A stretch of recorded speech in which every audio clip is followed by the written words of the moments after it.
our guidebook on the path. And we're getting near the end of book 1.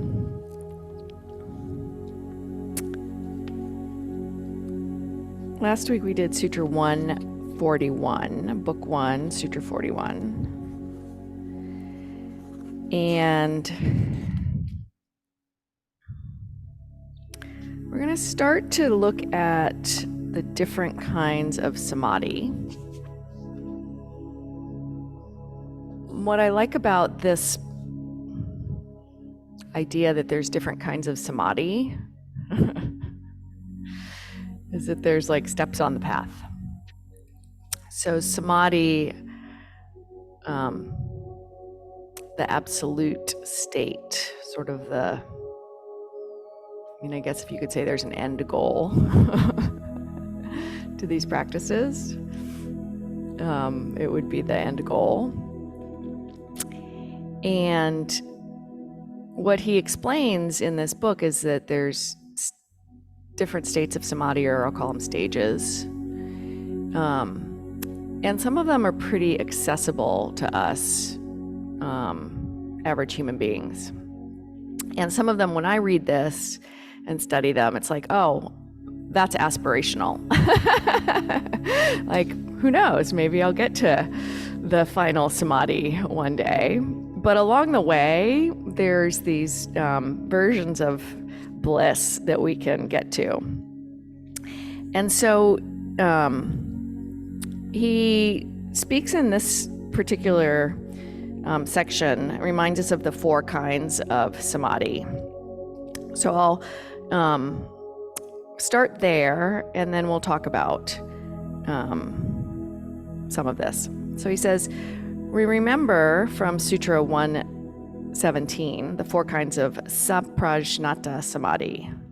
There's savitarka, savichara, sa-ananda, and sa-asmita. In the first one, savitarka samadhi, which Sutra 42 talks about specifically, the translation says, the samadhi in which name, form, and knowledge of them is mixed is called savitarka samadhi, or samadhi with deliberation. So the samadhi in which name, form, and knowledge of them is mixed, savitarka.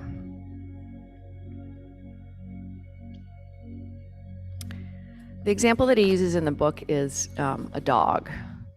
So when we hear the word dog, we hear the sound of it, dog. We have an image of what a dog is because we've experienced it before. And then we have our own version of knowing of what a dog is. And this is all from previous experience. And so there's this object called dog that we can put our attention on when we meditate.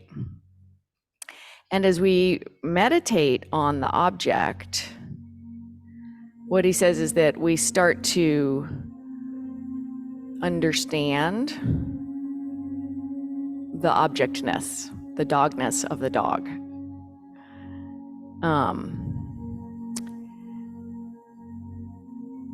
So the first stage, the savitarka samadhi, is where we actually have an awareness of how our mind works. So we can sit and observe our mind making those distinctions. We can see, oh, there's this word dog, and I have this idea, this image of what a dog is. And there's a sound that goes with it. And I can see how my mind works, and it connects all 3 of those things. So that's the savitarka samadhi. And he says with deliberation. So the word deliberation, the way I understand it, is like our mind is functioning in a way that makes distinctions and says, oh, that's a dog. And then it says, oh, I'm noticing that that's a dog because I've seen a dog before and I know this word dog.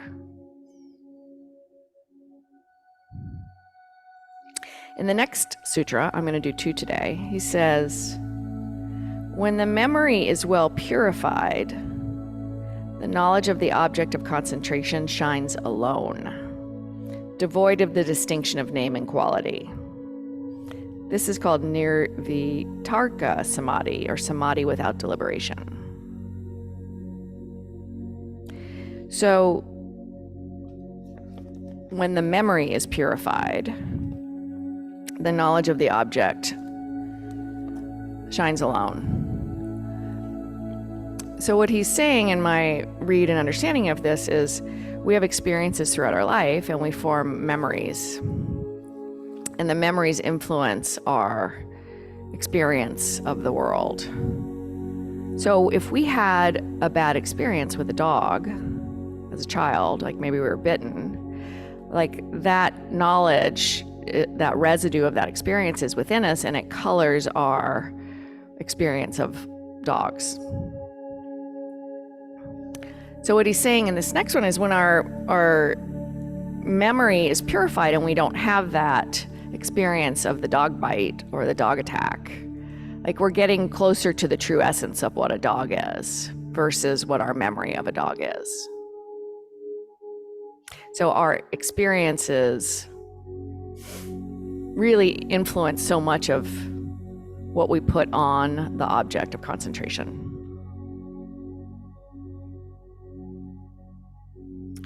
And what our practice is doing is first waking us up to this idea that, oh, this is what we think a dog is, and this is how our mind works. And then we go to the next step and we say, okay, if I shed some of our interpretation, deliberation of dogness, and try to see a dog for its true essence, like, what is that experience? Right, a dog with a foot in in a trap is going to be aggressive. But is that dog a bad dog or a violent dog? No, that dog is having an experience that's creating this, but the true essence of that dog might be pure and sweet and kind or neutral. So the practice that I'm going to lead us through today is just a practice of working with a few different words and watching your mind deliberate on the word. And, this awareness of, okay, I am thinking of a dog and I'm thinking about dogness of a dog. And then an invitation into, well, what is really the essence of a dog beyond my experience or my deliberation on it? And who knows where it'll go. But I'll roll us through a few different ideas and give a little guidance along the way. This is a practice of seeing our mind at work. If you get to the place today where you completely separate from the deliberation and you experience dogness without deliberation, I'd like to hear about that.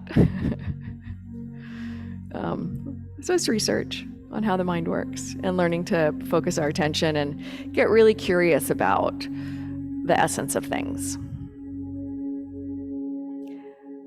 Questions or comments before we begin? All right, from a place of curiosity, go ahead and close your eyes and take your posture for practice. Upright.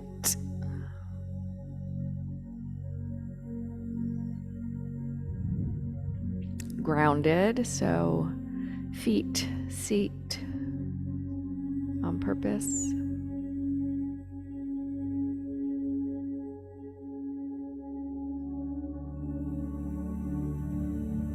Hands on purpose.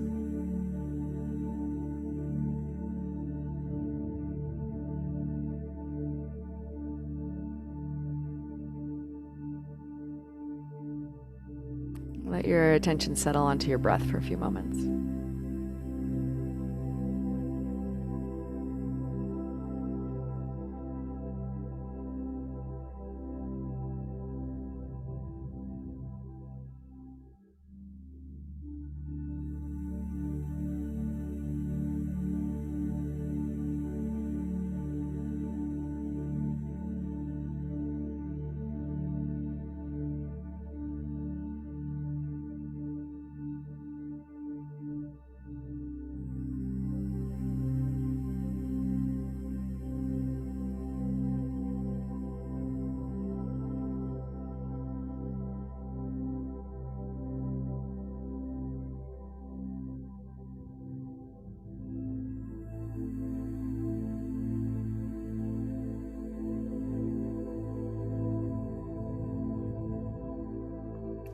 Picture in your mind's eye a tree.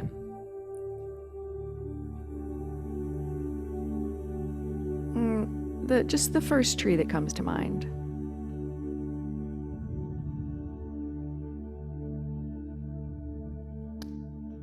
Observe the shape and the size.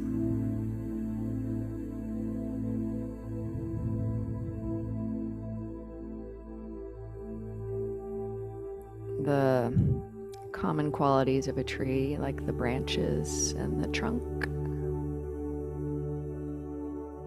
the leaves.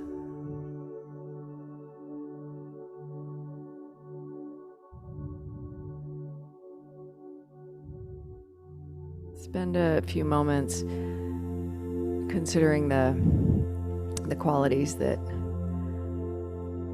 make a tree, the thing you call a tree.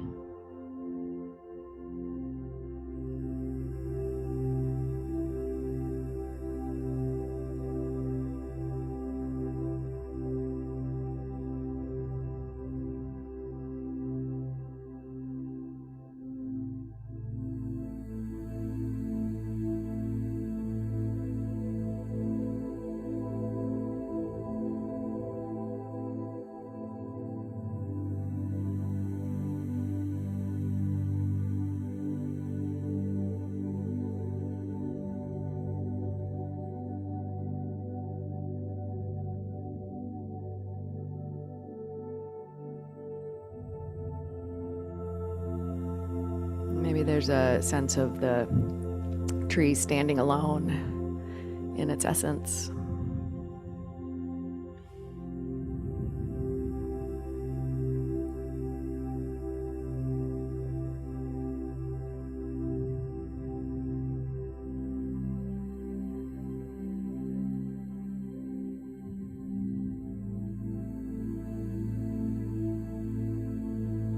In its majesty.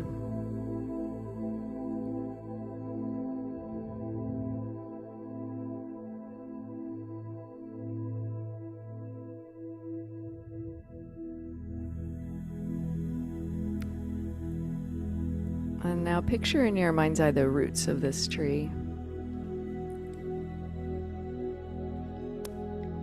And the function of the roots. The roots draw in the food for the tree. Moisture, nutrients from the soil into the tree.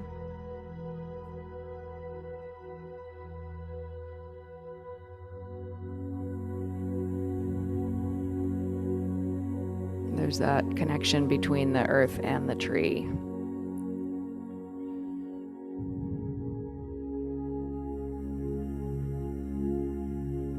Those nutrients move throughout the tree at some pace.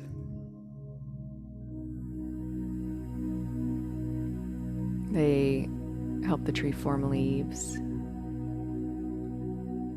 and bark.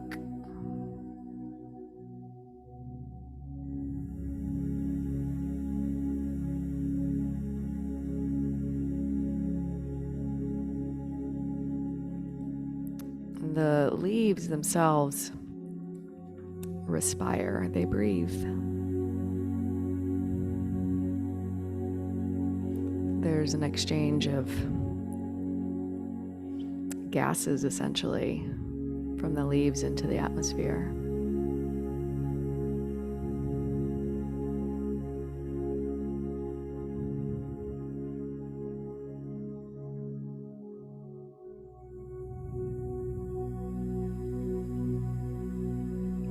And from the atmosphere into the leaves as they take in carbon dioxide and transform it.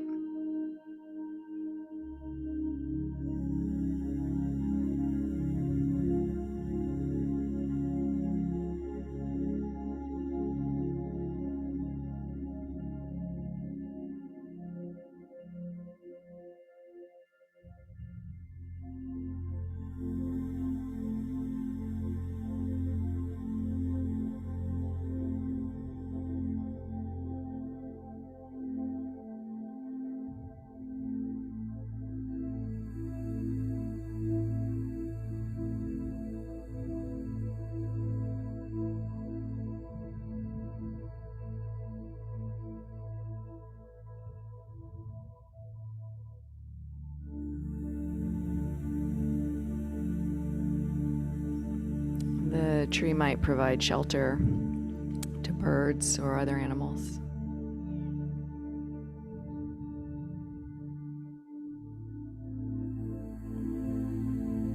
And food.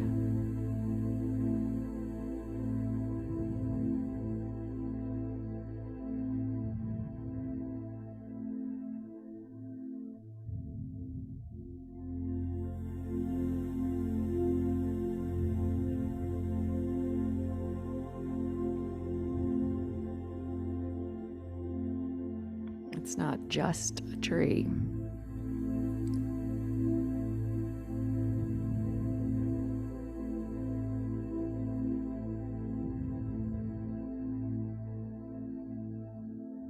Just contemplate the connection between the tree and everything around it.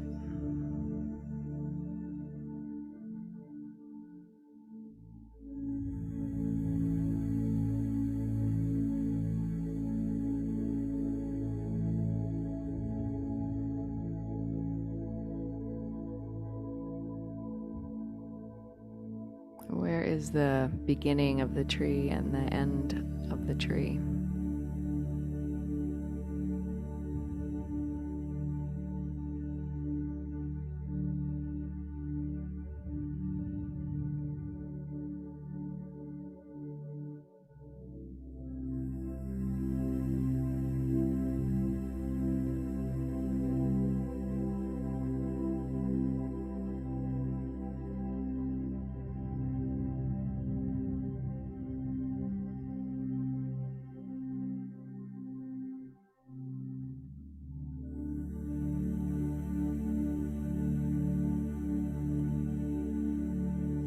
If you were standing near the tree and you were to breathe in, would you be breathing in the tree's breath out?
What is the essence of a tree?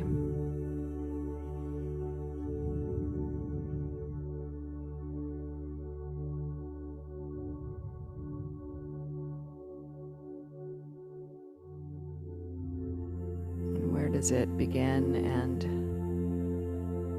where does it end?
to sense the essence of a tree and let go of the deliberation, the consideration.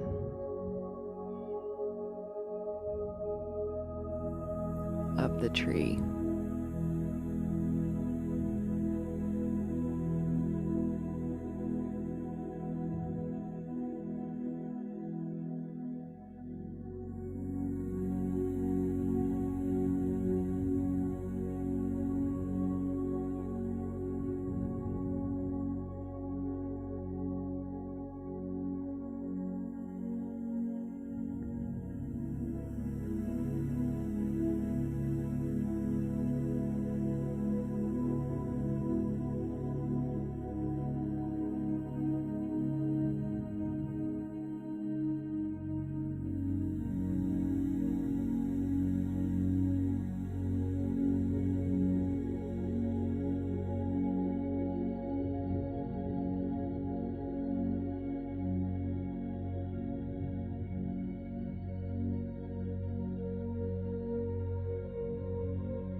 Take a deeper breath.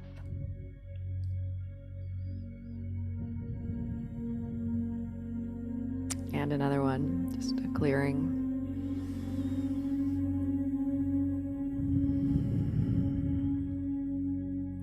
When you're ready, you can open your eyes.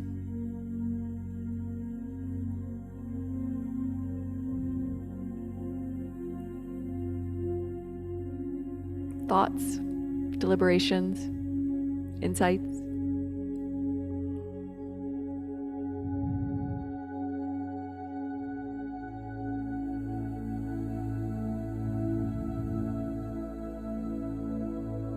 I don't know if I did this correctly because I'm not sure, but it seemed to me that I started out with a specific tree and then sort of got towards essence of tree. What do you need to be a tree?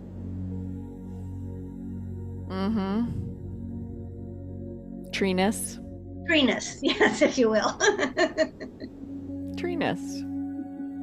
Humanness.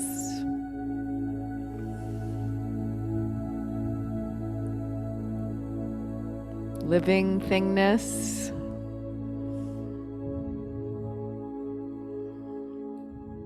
Connection to all living things and how interdependent we all are. Everything is. Yeah, that was the Buddha's enlightenment. We're all connected. We, the big we.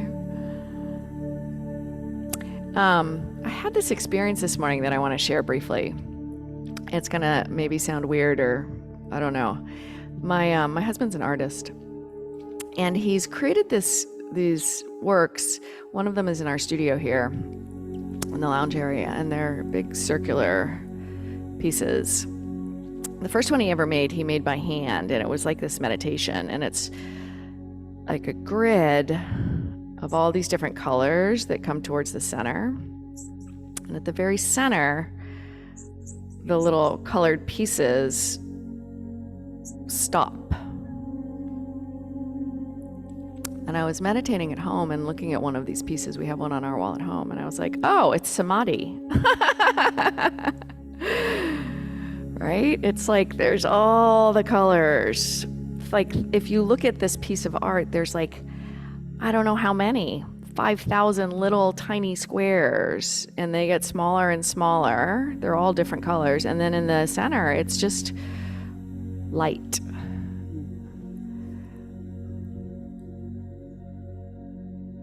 It's just like,